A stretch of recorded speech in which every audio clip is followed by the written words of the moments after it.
If you have this LCD screen type gun, how do you connect our motor? Same idea, you still have to tell the tubes apart. Your main unit was originally connected like this. Find the powder rod's 2 air tubes. Same as before, pull the one with the white label, not the thick one, this one. Plug it onto our rotation speed port, then pull the powder mist tube.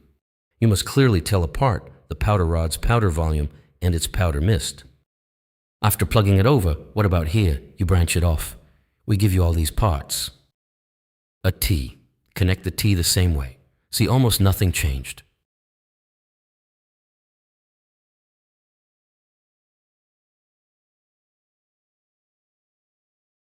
The powder volume branches here, and one branch goes to atomization, which you use to adjust the mist.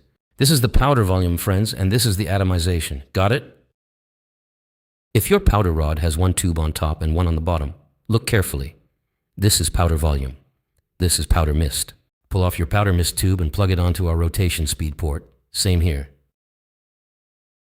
Pull that one off, plug the T on. See? Nothing changed. This tube is still this tube.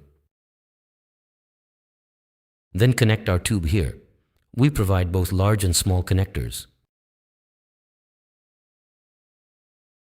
No matter how long you run it, the point is it branches here. So this one powder rod uses this one tube, branched. This one adjusts atomization. Of the 2 tubes, the top one is the powder mist, and this is the powder volume. We branch off the powder volume, and that's how you connect it.